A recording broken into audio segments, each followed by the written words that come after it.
संगठन बनाया है जी। जानकारी। नगर पालिका परिषद सीतापुर के सामान्य कर्मचारी और सफाई कर्मचारियों में कुछ लोग आज इकट्ठा थे। हम लोगों ने एक संगठन का निर्माण किया है, संगठन बनाया है, क्योंकि रिटायरमेंट के बाद मिलने वाले जो देयक हैं हम लोगों के, वो समय से भुगतान नगर पालिका सीतापुर नहीं करती है। शासनादेश के विपरीत काम करती है, जबकि शासनादेश में यह उल्लिखित है कि रिटायरमेंट के तत्काल बाद उनके जो भी देयक हों समय से कर दिया जाए। तो मजबूर हो करके हम लोगों को जो सक्षम है, सक्षम नहीं भी होता है तो उधार पैसा लेके हाईकोर्ट जाता है। लखनऊ मंडल की नगर पालिका परिषद सीतापुर एक ऐसी अजूबी नगर पालिका है जहां शासनादेशों का खुला उल्लंघन कर कार्रवाई की जाती है। उससे हम रिटायर कर्मचारी प्रभावित होते हैं और अतिरिक्त पैसा जो मजबूरी में हाई कोर्ट में खर्च करते हैं तब पैसा मिलता है, वो भी आदेश को नहीं मानते। High court Lucknow bench, Allahabad bench Lucknow के आदेश को नहीं माना जाता। जब वह कर्मचारी कंटेम्प्ट ऑफ कोर्ट करता है, जिसे कोर्ट की अवमानना कहते हैं, तब ये पेमेंट करते हैं। तब तक कर्मचारी का 8-10 हज़ार रुपये और खर्च हो जाता है। जैसा कि मंत्री जी जो हैं उसने सीतापुर से ही हैं, क्या उनसे मुलाकात करेंगे आप लोग? मुलाकात करेंगे। ये संगठन बना ले तो उस संगठन के माध्यम से हम चाहेंगे कि वो हमारी बात को सुने। अब कितना वो मेरी मदद करेंगे, आशा तो है कि मेरी मदद करेंगे, लेकिन हम लोग इतने सताए हुए हैं, इतने दुखित हैं कि ढाक के 3 पात ही कभी कभी दिखते हैं। ढाक के 3 ही पात दिखते हैं। क्योंकि जब हाई कोर्ट के आदेश को नहीं माना जाता, कंटेम्प्ट करना पड़ता, तो क्या आशा करें कि मंत्री को एक अगर लेटर देंगे तो वो विधानसभा में कुछ असेंबली क्वेश्चन करेंगे। राधे श्याम के सामने जो भी यहाँ विधायक हुआ उसने कभी भी राधे श्याम की खिलाफत नहीं की। कर्मचारियों को आश्वासन जरूर दिया, जब कर्मचारी उनके घर पे मिलने गए तो वो मिले नहीं। पालिका से संलिप्तता हो जाती है क्या मंत्रियों को भी? हाँ, मैं राधे श्याम मतलब इतने सख्त फुल चेयरमैन है कि जो विधायक और सांसद कोई भी पालिका कर्मचारियों की मदद के लिए आगे नहीं बढ़ता है। एक छोटी सी मिसाल और मैं बताना चाहता हूँ।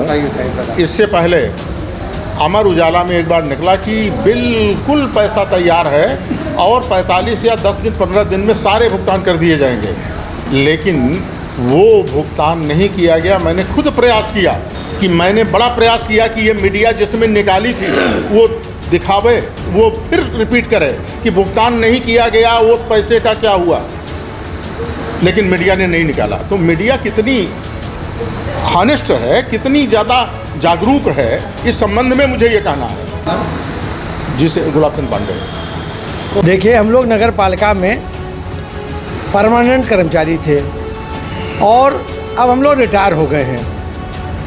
सामान्य कर्मचारी संघ का मैं मंत्री रहा वहाँ, स्वयं शासन कर्मचारी संघ का मैं उप मंत्री हूँ। आज हमारे साथियों ने, रिटायर साथियों ने हमें बुलाया कि रिटायर कर्मचारियों का एक संघ बना लिया जाए, जिससे जब कर्मचारी रिटायर होता है तो महीनों वो नगर पालिका के चक्कर लगाता है। किसी बाबू के पास जाता है, वो कायदे से बात नहीं करता, अधिकारी के पास जाता है, वो कहता मेरे पास समय नहीं है, और सालों कर्मचारियों के भुगतान नहीं हो पाते हैं। जब कर्मचारी कोर्ट जाता है तब उसके ये लोग देख देते हैं। तो इसका मेन उद्देश्य क्या है? प्रशासन के खिलाफ लड़ेंगे आप, क्या करेंगे? हाँ, हमारा ये उद्देश्य है, हमने अपना संगठन बना दिया है। सुशील राठौर अध्यक्ष बनाया है, प्यारेलाल वाल्मीकि उपाध्यक्ष हैं स्वास्थ्य से, और सुधीर शुक्ला फिर मंत्री बनाए गए हैं, और गुलाब पांडे कोषाध्यक्ष। नगर पालिका में अक्सर ये देखा जाता है कि लगातार कोर्ट जाने के बाद ही उनकी सुनवाई होती है, इस पर क्या कहेंगे? जब कर्मचारी बहुत परेशान हो जाता है और निराश हो जाता है तो उसका एक ही सहारा रह जाता है, वो हम लोग पास आता है। तो भाई जैसे हम भी कोर्ट से अपना भुगतान पाए हैं तो उसको रास्ता बताते, भैया कोर्ट ही जाओ, वही तुम्हारा सहारा है। 6-6 साल हो जाते हैं। अब देखिए, ये हमारे विजय कुमार माली आए हुए हैं, इनके पिताजी का पेमेंट बाकी है, और आज कई साल हो गए हैं, सन 4 में मर गए थे। अभी तक कोई उनका बकाया नहीं दिया गया है। अब जब हम संगठन बनाएंगे तो इनके लेटर पैड पर लिख के इनके पिताजी के भुगतान के लिए हम लोग प्रयास करेंगे। आपका नाम? सुधीर शुक्ला। संगठन वास्तविक रूप से एक्चुअल में समस्या यहाँ पर यह है कि सामान्य कर्मचारी संगठन हमारा इस समय सुप्त अवस्था में है। नियमता सामान्य कर्मचारी संगठन को ही सब सेवानिवृत्त कर्मचारियों के लिए भी संघर्ष करना चाहिए। यहाँ पर सुधीर शुक्ला के रिटायर हो जाने के बाद कर्मचारियों में निष्क्रियता आ गई। सेवानिवृत्त कर्मचारियों की समस्याएं बहुत अजगर जैसी बढ़ती चली जा रही हैं, क्योंकि 15 साल पूर्व जो रिटायर हुए थे उनको ये नहीं पता है कि हमारा बकाया क्या है और उनको कब मिलेगा। मुझे जो महसूस होता है कि सबसे बड़ी समस्या जो है यहाँ पर कोई नीति न होना।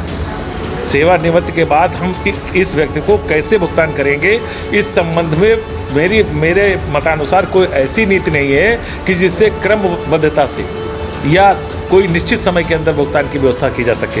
यद्यपि शासन अपना राज्यांश राज्य वित्त आयोग के माध्यम से देती है और जिला प्रशासन से अपेक्षा करती है कि उसका अनुपालन मतलब उसका 100% जो है वो सदुपयोग सुनिश्चित करें।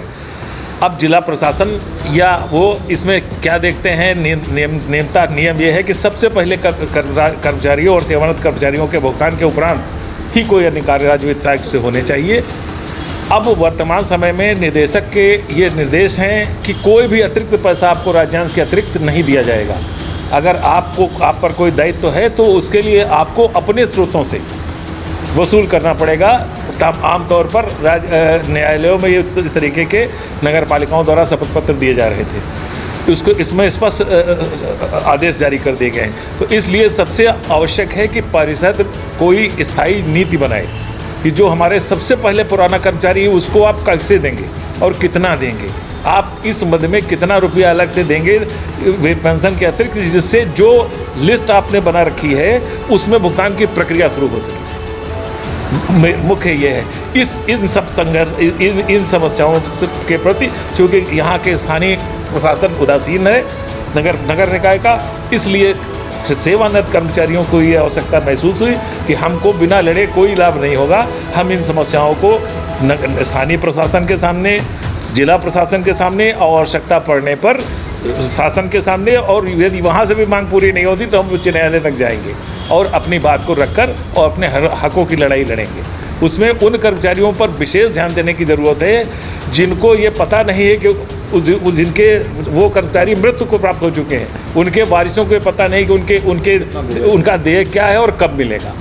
ऐसे लोगों को एक सूचना जरूर देनी चाहिए कि भाई हम आपका इतना पैसा है और उनको इस समय तक देंगे। ब्याज का जो नुकसान हो रहा है वो तो हो ही रहा है, लेकिन जो अव्यवस्थाएं हैं उनके विरुद्ध ये संगठन जो है वो जो विधि संगत व्यवस्था है उसके अनुसार संघर्ष करके। और जैसा कि प्रायः देखा जा रहा है कि कोई भी सूचना जब मांगी जाती है तो उसके अभिलेख नहीं मिलते, जी क्या कहेंगे?